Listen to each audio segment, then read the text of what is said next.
Hi everyone, thanks for joining me. This is Mrs. Kirk and I'm going to walk you through a couple of various topics to get us ready for calculus next year. The first topic in my chapter 15.1 is going to be partial fractions, and this is going to be case 1.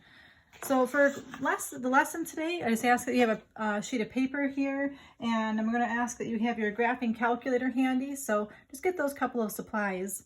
And again, the topic I'm teaching you today is something that's going to help you with taking derivatives in calculus next year.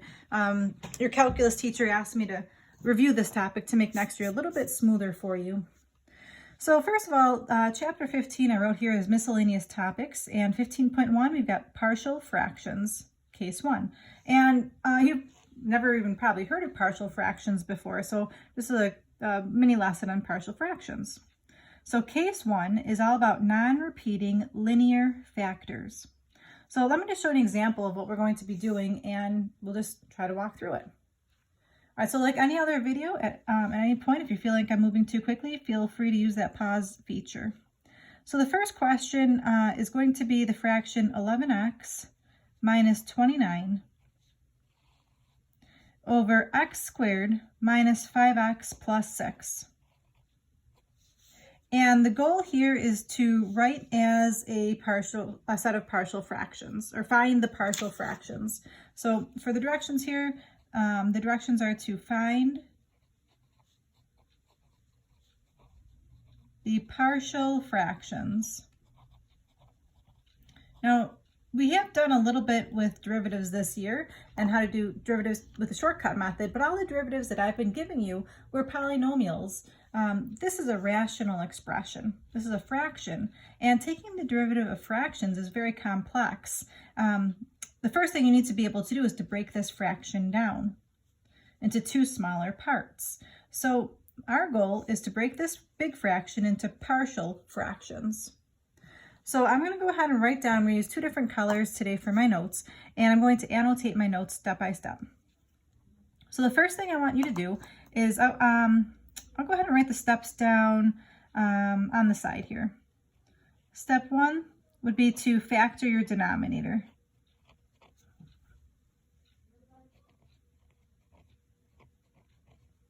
So the first thing you want to do is try to factor your denominator. So I'm going to go ahead and do that over here.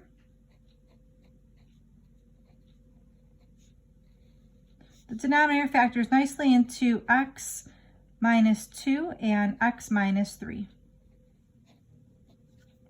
All right, so that's my first step, just factor my denominator. Now the second step is to break into multiple parts.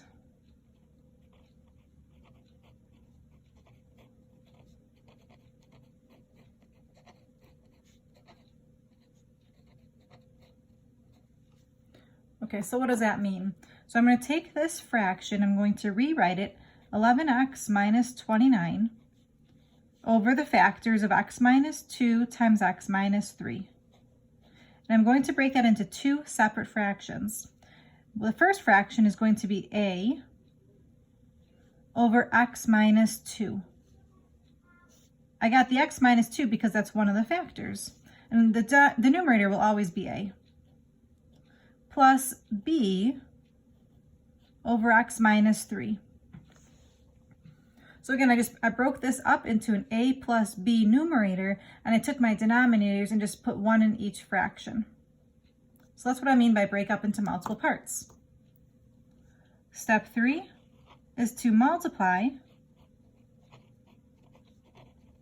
by the least common denominator. Multiply by the least common denominator. So I'm going to go ahead and do that on the right hand side here. So I'm putting a huge parentheses, and I'm multiplying this by x minus 2 times x minus 3. I'll do that on the left hand side as well. Multiply this by x minus 2 times x minus 3.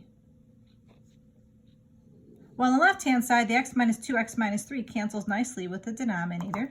So we have left 11x minus 29 equals, and on the right hand side, this x minus 2 and this x minus 2 would cancel, so I'm left with a times x minus 3 plus, and on this side, the x minus 3's would be canceling, so I'll have b times x minus 2.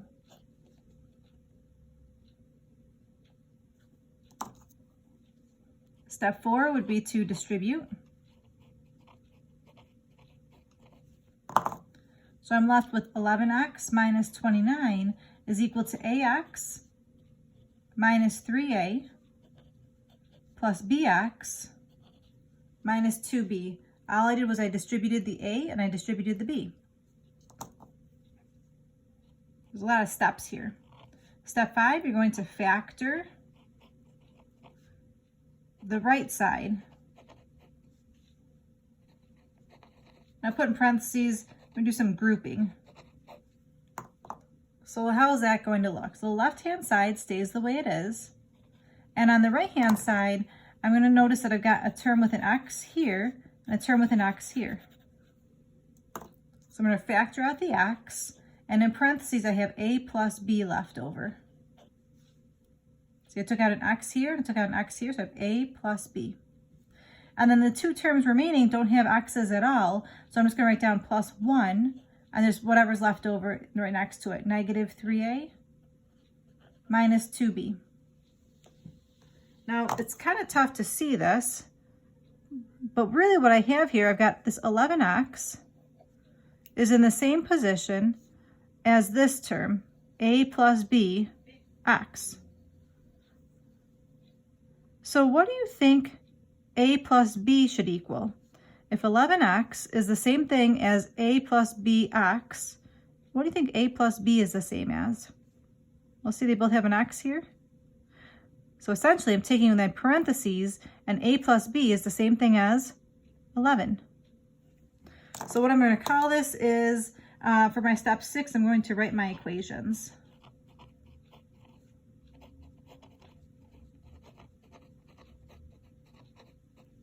Okay, so again, it's pretty tough to see that.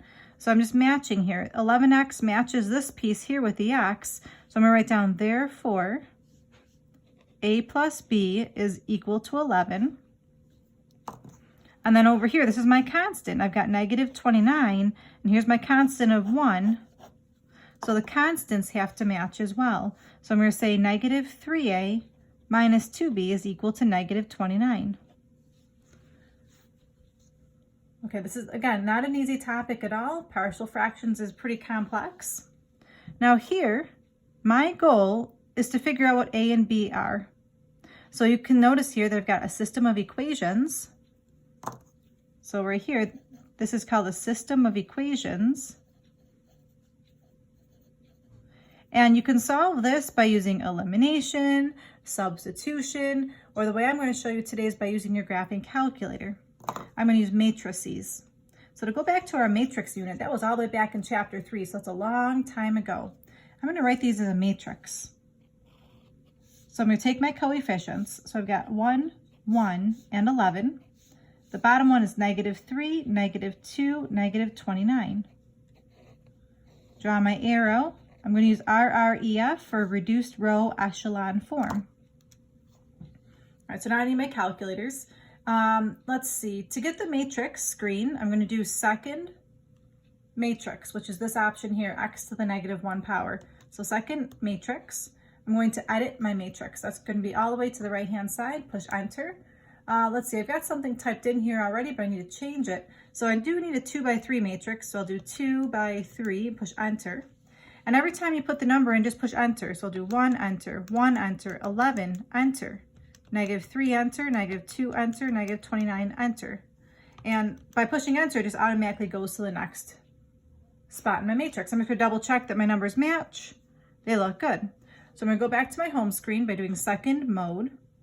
And I want to get that RREF option. So I go back to second matrix, go to math, and I want RREF. So I'm going to arrow down until I get reduced row echelon form. That's choice B right here. So I'll push enter, and my calculator is waiting for the matrix. So I'll push second matrix one more time and push matrix A. So it's going to take the reduced row echelon form of matrix A. So I'm going to copy this down. I've got 107014. So I'm going to copy that matrix down. I've got 107014. All right, so if you remember from the matrix unit, this first term would be matching with our A value, and the second term matches with your B value. So what did I just figure out? Well, going back up here, when I broke it into partial fractions, A was my first numerator and B was my second numerator. So I just figured out that this is the same thing as 7 over my first denominator, which was x minus 2, plus 4 over my second denominator, which was x minus 3. And the original question was 11x minus 29 over x squared minus 5x plus 6. So I took this almost like simplified equation and I broke it down into the two original components, the two partial fractions.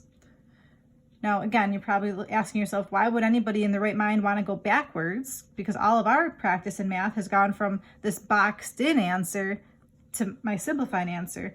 And the answer to that is, it's just to get you ready for taking derivatives next year. In order to take derivatives of something like this, you need to break it down to smaller components. It's a very tough concept. Now, for me, it's pretty tough to see if I've got the right answer. Like, how do you check to see if your answer is right? You could get a common denominator, multiply it all out, or you grab your graphing calculator and just double check it. So I'm going to go ahead and type this in and just I will encourage you to do that as well to make sure that it does match. And it doesn't matter what I have in my calculator for x right now. Just want to get some answer here. So my calculator is giving me an output of 81 over 56. And I just want to see if that matches the original question.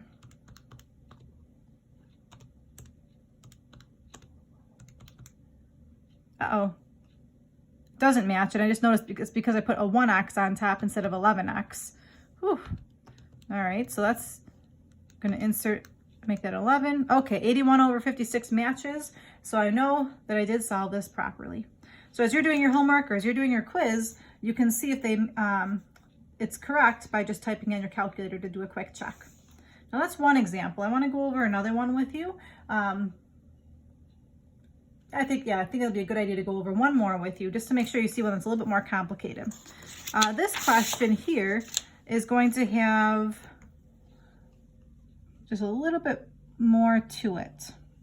Let's say you've got 4x squared minus 18x minus 16. And it's all over x cubed minus 2x squared minus 8x.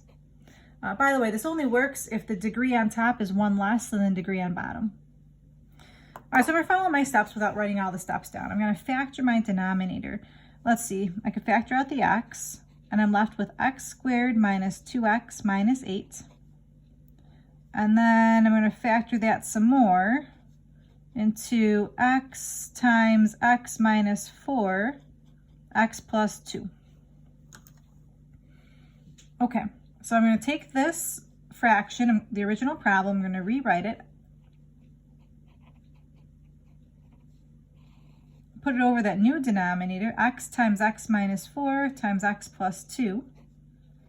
And if you notice, how many parts do you see in this denominator? There are 3 parts. So that means when you break it up, you're going to have 3 fractions.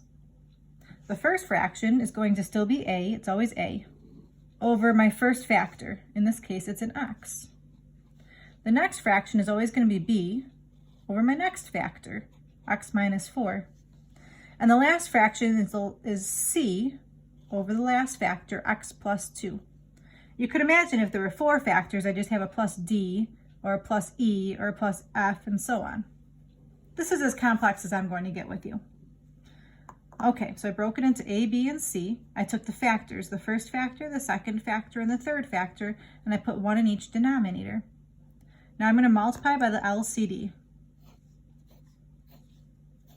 So multiply this whole thing by x times x minus 4, x plus 2. And over here, I'll just write LCD, just because I don't feel like rewriting the whole thing right now. Okay, when you multiply by the LCD, that least common denominator, only the numerator will remain on the left-hand side. And again, this is where the exemplary algebra skills are going to come in. So take a minute, maybe pause the video, and see if you can factor out the right-hand side. So just take a moment and see if you can multiply out the right-hand side, and we'll see if we match. All right, so let's see if you match. So the first one would be a times, let's see, this denominator would be missing the x minus 4 and the x plus 2, and then plus b times, so in my mind I'm just looking and saying to myself, what is this denominator missing? This denominator here is missing an x, and it's missing an x plus 2. And then for c, what's this denominator missing? This is missing an x and an x minus 4. So it's pretty lengthy, and again, it's a lot of algebra here. So the left-hand side is going to remain the way it is. The right-hand side, I'm going to leave the a in front and FOIL this out. So I get x squared minus 2x minus 8 plus b times x squared plus 2x, and then plus c times x squared minus 4x. Okay, keep on working here. The left-hand side comes right down. The right-hand side, I'm going to distribute the a, the b, and the c.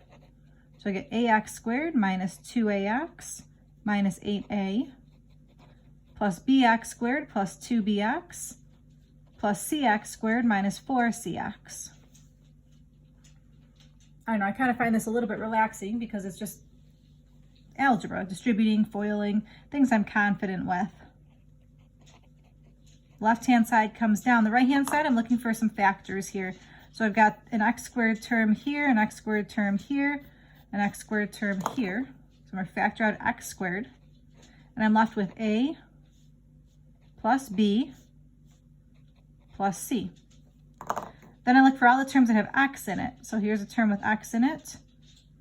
Here's a term with x in it. And here's a term with x in it. So I'm going to add x.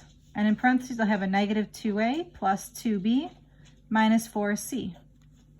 And then I look for my last term. Let's see, I've got a negative 8a, and I believe that's it. So I'll put plus 1 to represent my constant and bring out negative 8a. Now what's the point of this? Now my terms can line up nicely with the left-hand side. This a plus b plus c lines up nicely with this 4. See, 4x squared. So therefore, for my three equations, I'll have a plus b plus c is equal to 4. Before I give away the next one, do you think you could write it down? What do you think the next equation could look like? Go ahead and write it down. What do you think? Okay, the next equation right here, these three terms that I'm underlining in pink match with the negative 18. They both have an x next to it. See, there's my x squared, there's my x. So my next equation, did you guess it to be negative 2a plus 2b minus 4c equals negative 18? Awesome job if you got it. And then there's only one term left here, my constant, and that's at negative 8a. And that's equal to my constant over here, which is negative 16. Now, when you do your homework, just so you know, on the left-hand side, you might have some things that don't match anything on the right-hand side. For example, if this negative 18x wasn't here, what I would do is I would take these three terms and I'd set it equal to 0. So if you're missing a term on the left-hand side, that's okay. That just means that you're setting something equal to 0, and that's going to happen on your homework a few times, so just be aware of that. All right, to finish this off, I'm going to go ahead and write this as a matrix. So let's see here. I've got 1, 1, 1, 4, negative 2, 2, negative 4, negative 18, negative 8, 0, 0, negative 16. Those are just the coefficients. I'm going to use my RREF option on my calculator to help me out here. I'm going to grab my calculator and just try to type this in quickly. Let's see, I'm going to go to second matrix, edit. Now I need a 3 by 4 matrix. 1, 1, 1, 4.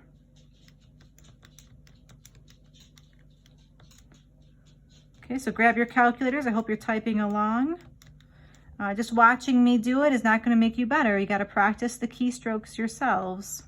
I was just double checking that it worked. And I know I just did this a minute ago, so I'm going to arrow up and just arrow and highlight RREF because why not? Saves me some steps.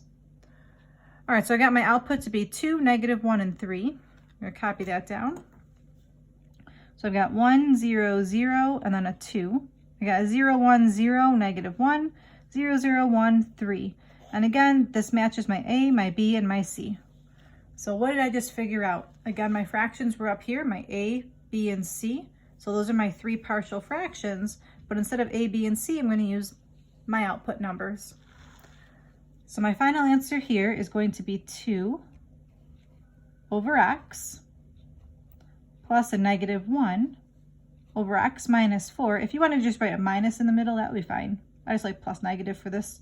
And then plus 3 over x plus 2. Okay, and again, that is an awful lot of work, but you definitely need to be able to do this to be successful in calculus. And this is something that my students have struggled with in the past when they move on. So I thought it was a good topic to brush up on with you to make sure that you've got some confidence with your matrix abilities and with there's so much foiling and distributing here. So I just wanted to make sure we practice some of these questions. Now on your homework tonight, you may get some of these answers at the end to be decimals. So if that happens on your calculator, what you would do, if any of these were decimals, you would just push math fraction and the fraction outputs would be given to you. And that will happen a few times on your homework where the answers will be fractions. So that means like you're gonna have some weird answers, like you might have something like 1/2 over x plus 2 plus 3/7 over x minus 4. It's gonna be very strange, but you will have fractions in your fractions for some of your answers. So just, don't be too concerned if and when that happens. All right, thank you so much for tuning in. This is our homework tonight. We've got 5 practice questions for you. Definitely take your time, check your answers, and it took me a bit to go through these myself, so please take your time here. We've got 5 practice questions. Thank you so much for tuning in. This is Mrs. Kirk. Until next time, stay safe, everyone. Bye-bye.